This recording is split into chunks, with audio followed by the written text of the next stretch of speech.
सस्ता और समुचित इलाज के लिए गरीबों का रहनुमा मात्र एक हॉस्पिटल, मैया बाबू हॉस्पिटल।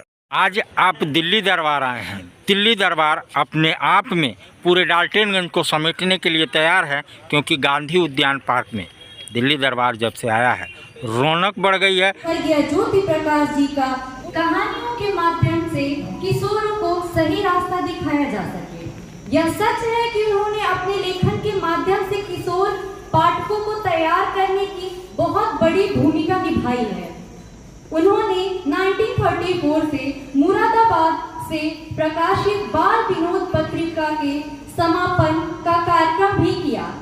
1954 से उनकी आदित्य रचना दिल की गहराई से केवल तहलका मचाया, बल्कि महापंडित राहुल संस्कृति, डॉक्टर अमरनाथ, डॉक्टर हाजरी प्रसाद द्विवेदी, श्री शिव पूजन सहाय, राष्ट्रीय कवि दिनकर जैसे प्रसिद्ध चिंतन को भी प्रभावित किया। डॉक्टर हाजरी प्रसाद द्विवेदी, श्री शिव पूजन सहाय, राष्ट्रीय कवि दिनकर। दैनिक हिंदुस्तान में यह श्रृंखला से लिखा गया है कि कई जगह पे यह किताब खलील जिब्रान से भी अधिक गहराई और अनुभव का आभास कराती है।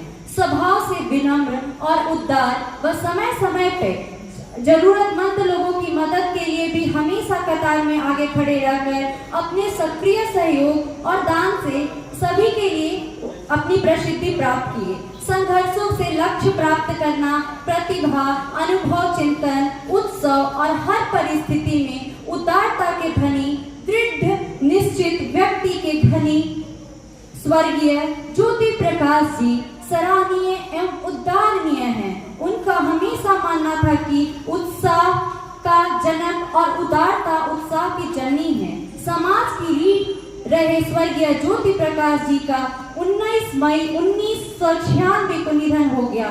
समाज में उनके योगदान के बारे में जितना भी गाया जाए उतना कम है। अंत में ईश्वर से प्रार्थना की है कि बाबूजी की आशीर्वाद हम सब पर सदैव बना रहे। यही हमारी और हम सब की कामना है।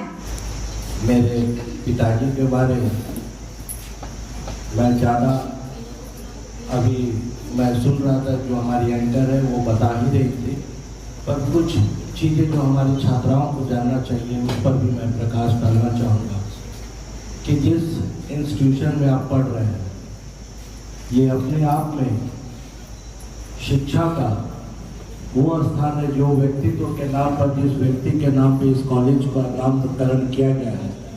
यह कॉलेज से पहले इन्होंने कई संस्थानें खोली हैं। जब हमारे शहर में कॉमर्स की पढ़ाई नहीं हुआ करती थी, उस वक्त उन्होंने ज्योति प्रकाश जनता शिवरात्रि कॉलेज, जिसका नाम जनता शिवरात्रि कॉलेज है, उन्होंने ही खोला था। जब हमारे शहर में बच्चों की अच्छी पढ़ाई नहीं हुआ करती थी, उस वक्त उन्होंने रोटरी स्कूल आनंद शंकर के नाम से एक स्कूल भी खोला था।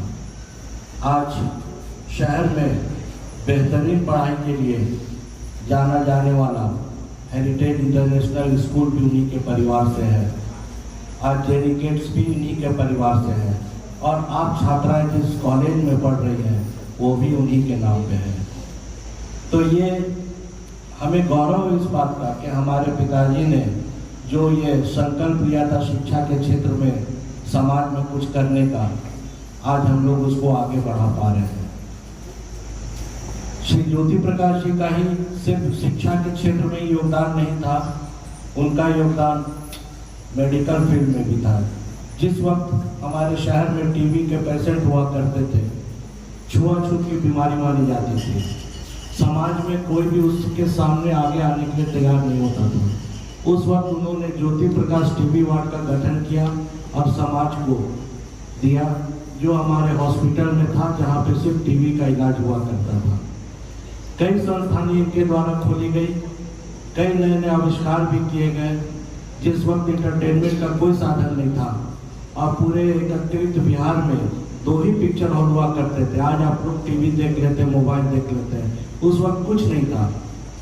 उस वक्त उन्होंने तीसरा सिनेमा हॉल डाल्टनगंज में खोलने का साहस किया था और काफ़ी सफलतापूर्वक चलाया।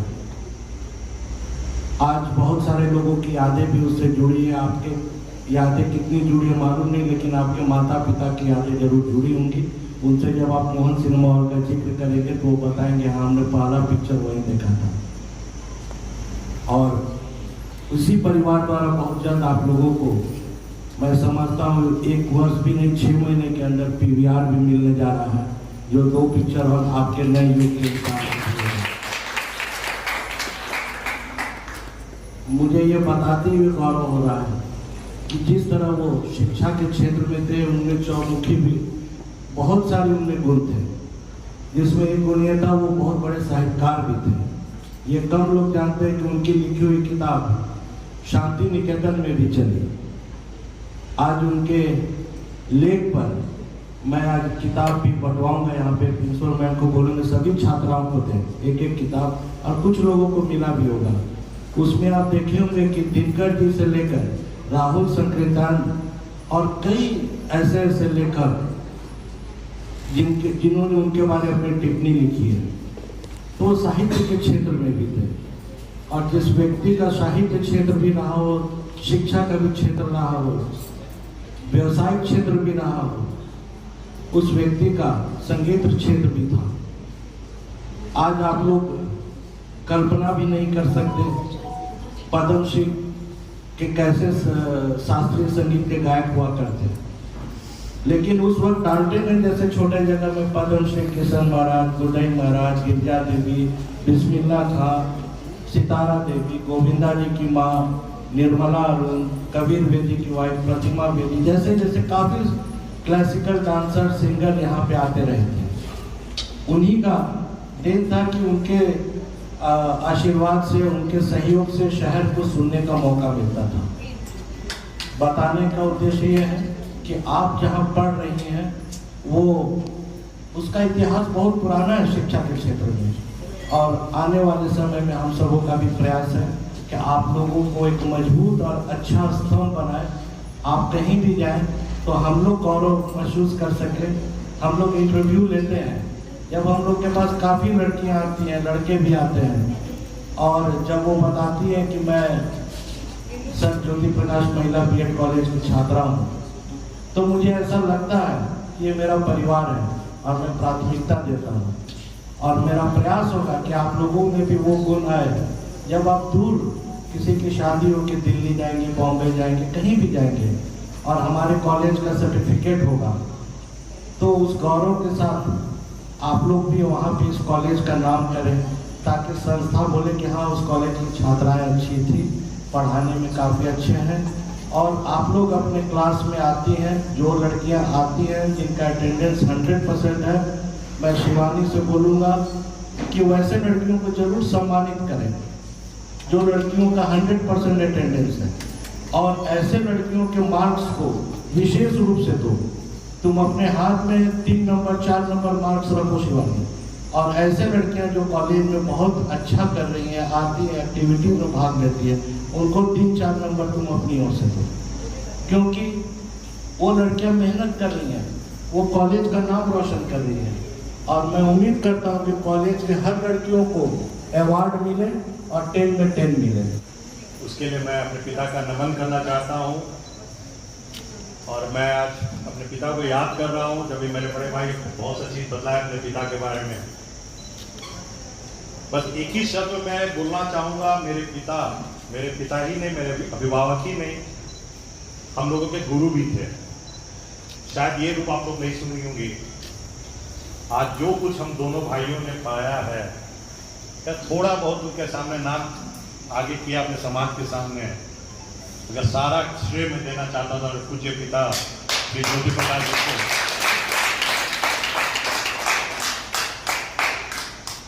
एक पिता का फक्र तब होता है जब बच्चों के नाम से अपने पिता को जाना जाता है।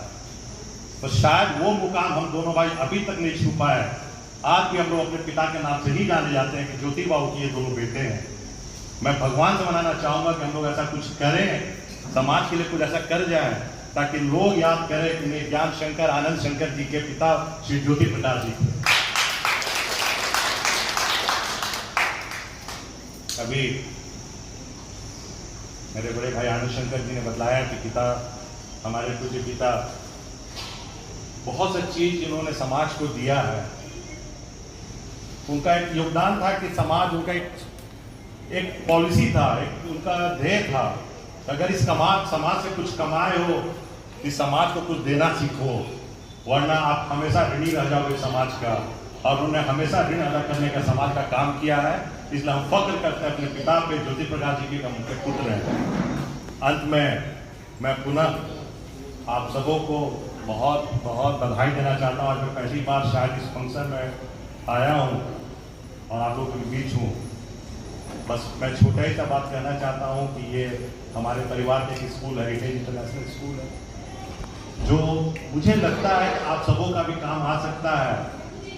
आप सबों का मेरा निमंत्रण है कि उस स्कूल में कभी भी आप लोग पढ़ाई करके बीएड जब कंप्लीट कर लेंगी, तो शायद अभी मेरी बहू को आनंद जी ने बता रहा था कि 10 मार्क 5 मार्क देना, तो मेरा परिवार की तरफ से आपको पूरा मार्क्स है कि उस स्कूल में आपका पूरा हक है कि आप आइए और वहाँ पे काम ज्वाइन कीजिए।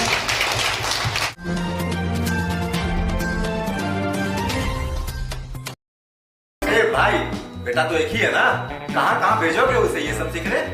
बेटा एक है तो स्कूल भी एक होगा ना भाई।